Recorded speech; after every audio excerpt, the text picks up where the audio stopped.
ఓం శ్రీ గణేశాయ నమః. ఓం నమో నారాయణాయ. నమస్కారం అండి అందరికీ. Welcome to my YouTube channel Shri Manju spiritual. మనము ఈరోజు వీడియో ఏకాదశి మహిమ పరమ పవిత్ర ఉపవాస వ్రతము. హిందూ శాస్త్రాల ప్రకారంగా పురాణాల ఆధారంగా ఏకాదశి అంటే ఏమిటి అన్న టాపిక్ పైన ఈరోజు వీడియో ఉంటుందండి, అందరూ చూడగలరు. కానీ అంతకంటే ముందుగా మీరు కనుక మన ఛానల్ని మొదటిసారి కనుక చూసి ఉంటే తప్పకుండా ఒక లైక్ ఇవ్వండి ప్లీజ్. నచ్చితే సబ్స్క్రైబ్ చేసుకోండి, షేర్ చేయండి, కామెంట్ పెట్టండి. ఓకేనా అండి? Thank you. వీడియోలోకి వెళ్ళిపోదాము. ఓం నమో నారాయణాయ. శ్రీమాత్రే నమః. ఓం నమః శివాయ. ఏకాదశి మహిమ పరమ పవిత్ర ఉపవాస వ్రతం. ఒకటి, ఏకాదశి అంటే ఏమిటి? ఏకాదశి అనగా పక్షములో 11వ రోజు, శుక్ల మరియు కృష్ణపక్షములలో 2 సార్లు. ఇది శ్రద్ధ, ఉపవాసము మరియు భగవన్నామ స్మరణకు అంకితమైన రోజు. హిందూ ధర్మశాస్త్రాల్లో ఇది విష్ణు వ్రతంగా ప్రసిద్ధి చెందింది. ఈ రోజు భగవంతునికి అర్పణ బుద్ధితో ఉపవాసం చేయడం వల్ల పాప విమోచనం కలుగుతుంది, భక్తి మరియు శుద్ధత పెరుగుతుంది, చిత్తశుద్ధి ద్వారా జ్ఞానయోగానికి ముహూర్తం ఏర్పడుతుంది. ఏకాదశి వ్రతానికి శాస్త్రోక్త ప్రాముఖ్యత. పద్మపురాణము ఉద్భవకాండం. ఏకాదశ్యం తు యః కుర్యాత్ ఉపవాసం జనార్దనే పరాన్ కోటి గుణం పుణ్యం లభతే నాత్ర సంశయ. అర్థం, ఎవరైనా సద్భక్తుడు ఏకాదశి నాడు విష్ణు కొరకు ఉపవాసం చేస్తే 1,000,000 యాగాలకు సమానమైన ఫలాన్ని పొందుతాడు.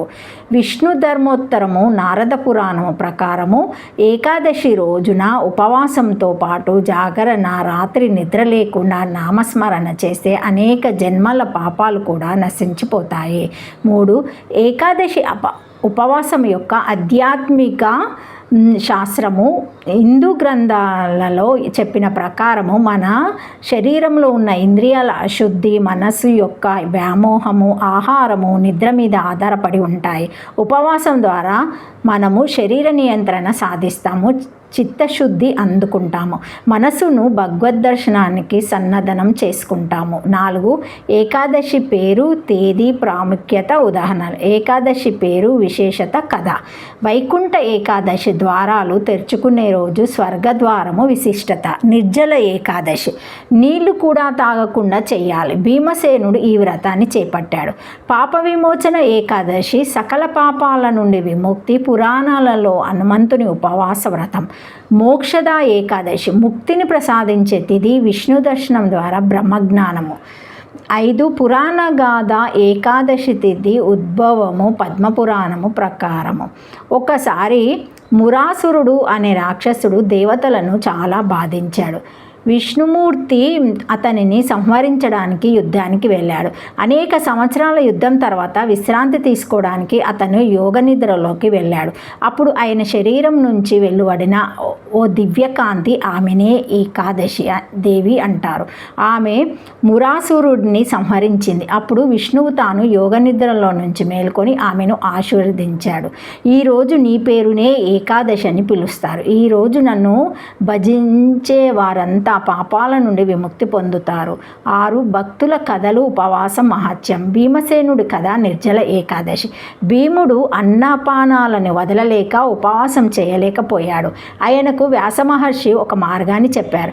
సంవత్సరంలో ఒకే ఒక్కసారి అయినా నిర్జల ఏకాదశి నీళ్లు కూడా తాగకుండా చేస్తే అన్ని ఏకాదశుల ఫలితం లభిస్తుందని భీముడు అదే చేశాడు. శబరుడి నామస్మరణ. వైకుంఠ ఏకాదశి.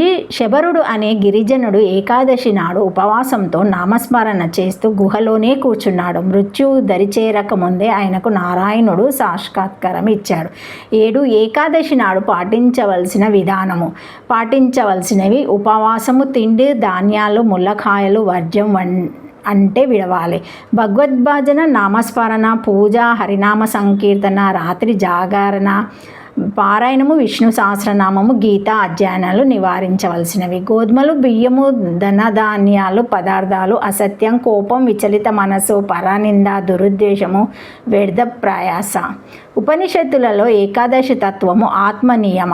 ఏకాదశి అనే పదం ప్రత్యేకంగా వేదాలలో లేకపోయినా వేదాంతం చెప్పే ఇంద్రియ నియమము, ప్రాణ నియమము, శుద్ధి సాధన అనే భావాలే ఏకాదశిలోకి క్రియాత్మకంగా వృద్ధి చెందుతాయి. ఉదాహరణ కఠోపనిషత్తు న్యాయమాత్మ బలహీనన లభ్య. ఆత్మజ్ఞానము బలహీనులకు భోగస్తుకులకు లభించదు. ఏకాదశి వ్రతము ఈ బలాన్ని పెంపొందించే ఉపాయంగా భావించవచ్చు. ఏకాదశి యోగా భక్తి జ్ఞాన మార్గాలకు మేలుకొలుపు. యోగా మార్గంలో ఏకాదశి ఉపవాసం అనేది ప్రాణ నియమానికి మార్గము.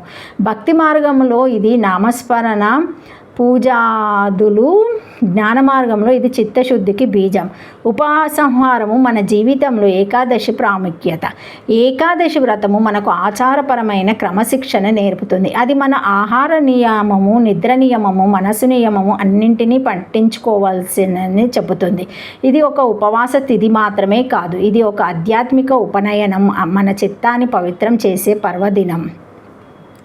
సంవత్సరంలో 24-26 ఏకాదశులు ఉంటాయి. ప్రతి ఒక్కటి భిన్నమైన పేరుతో ఒక శక్తిని, ఒక కథను సూచిస్తూ ఉంటుంది.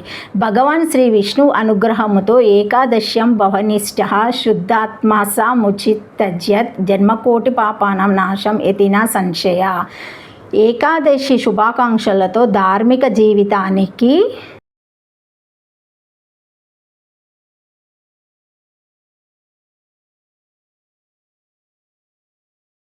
ఏకాదశి శుభాకాంక్షలతో ధార్మిక జీవితానికి ఈ వ్రతము స్ఫూర్తిగా మారాలని ఆశీర్వదిస్తూ ఓం నమో నారాయణాయ. ఓం శాంతి శాంతి శాంతి. ఓం నమో నారాయణాయ నమః. శ్రీమాత్రే నమః. ఓం నమః శివాయ. Thank you for watching my video. Please like, share, comment, subscribe to my channel. మరిన్ని వీడియోస్తో మళ్ళీ కలుస్తానండి. ఈ వీడియో మొదటిసారి ఎవరైనా చూసి ఉంటే తప్పకుండా లైక్ చేసి సబ్స్క్రైబ్ చేసుకోగలరు. కామెంట్ పెట్టండి. Thank you. శ్రీమాత్రే నమః. శ్రీమాత్రే నమః. ఓం నమో నారాయణాయ. నమః శివాయ.